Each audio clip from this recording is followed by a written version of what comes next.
Aloha, this video is on Spreadsheet Smarts written by Justin D. Stein out of the Journal of Accountancy in January of 2000.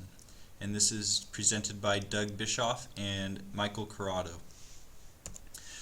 Some of the Excel tools that we are going to be going over today is conditional formatting, subtotals, and the auto filter. And the great thing about these tools is if they're used correctly, they can save you a lot of time. Okay, so here we have the Excel spreadsheet, and the goal for this balance sheet is to make sure the total assets number and the total liabilities and shareholders equity number are the same. And if they're not the same, we will have the equity number turn red. So what we'll do, we will go to the home, and we'll click here on the number that we want to conditional format with the other number. So we'll go up here to conditional formatting, we'll go to highlight sales rules and go to more rules. So here we have this box, and it says format only cells with cell value, so we have clicked the 450, and we want it to be if it's not equal to total assets, we want it to turn red. So we'll click on the 450 that we want to compare it to, and then we want to format this. So we'll go up here to the Fill tab, and then we'll click red. Then we'll click OK and OK. Okay, so now let's test this out. If this 450 does not equal to this number here, it should turn red. So we'll go 455,000, and there you go. Since they do not equal, it'll turn red. So let's get that back, and it'll go back to normal. Okay, aloha, my name is Michael, and now we're going to be looking at the subtotal function that Excel has, and all these functions are there to save time for the user. So now we're going to be looking at a balance sheet once again, but say if you're a company owner and you want to find the average assets, or say if you want to find the minimum of your assets or the maximum, there's a subtotal function that we can use in order to do these things. So the function is, let me move the mouse, equals subtotal and parenthesis, and so we're going to be looking at the average. It's number 1. If you see, there's a lot of different functions. We can actually find there's so many of these. We can count how many numbers are in a row. We can sum it up. We can find the standard deviation, little things like that. So we're going to be looking at the average for this function. We're going to be looking at the average of the current assets, and so I've selected the current assets, and we're going to be finding the average of those. And close your parenthesis, and you get 85,000 is the average of these.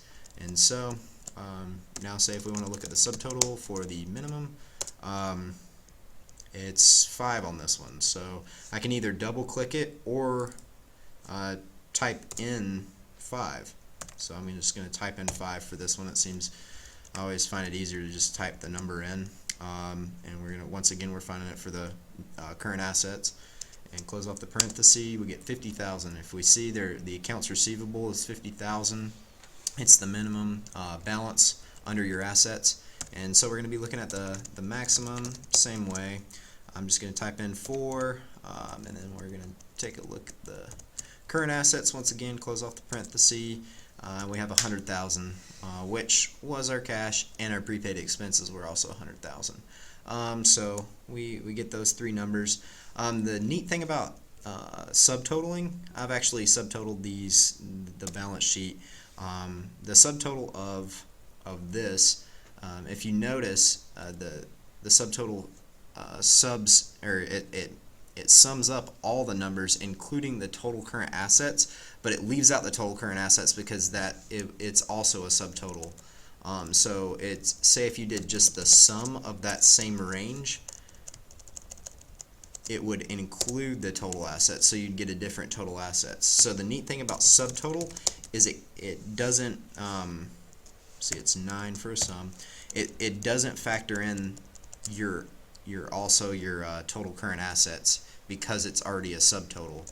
And so we get 450,000 if we use the subtotal function, and we get 740,000 if we use the sum function. So that's a neat thing about total assets. We can also find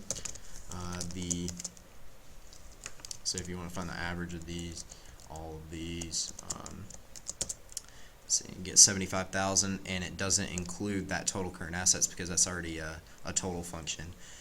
And so that basically covers the subtotal function in Excel. It's a really useful function. We can find a lot of different things with that. Now we're going to be looking at the autofilter, which autofilter, if you're familiar with a pivot table, autofilter is like kind of a simplistic way to do a pivot table. Say if you have a number of data, I've already actually added the autofilter in, but if you wanted to add a table, you just go to insert and insert table. The hotkey is control table. Click on table, and I've already made it a table, so it's already a table. So anyways, say if you're finding the order date, deselect all. Say if you want to find the order date for April orders, press OK. And then say if you want to find the region, say if you want to just find in Ontario, click off Quebec, and just find Ontario. And so we have this one. Ontario, Andrews Pencil, 75 units, $1.99. So that kind of covers the autofilter. Doug's gonna show you another one in autofilter. I'm gonna go reset it for him. Real quick, select all, and so.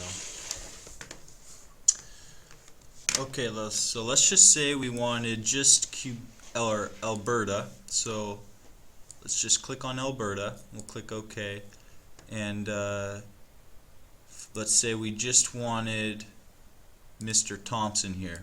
Okay, and so that would just give us Mr. Thompson's number for the autofilter. And just to sum everything up, one thing that's great about the autofilter is if you have a huge spreadsheet with all these different regions or all these different sales reps with all these different sales revenues that they've had, it's very easy to narrow down onto one specific region or to one specific sales rep and get those numbers that you desire to have.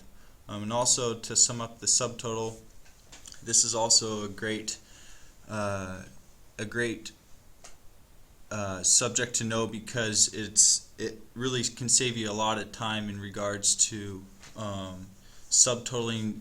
You know, if you have different balance sheets or different statements that you really need to just know the certain numbers, using those hotkeys can really be an asset for that. And then summing up with conditional formatting, this can save you a lot of time in regards to comparing certain numbers. If one number doesn't match up to a certain number, it'll turn red, and you know that that number is something that you should look into more and fix whatever needs to be fixed. So that is our video, and we hope you enjoyed it. Thank you.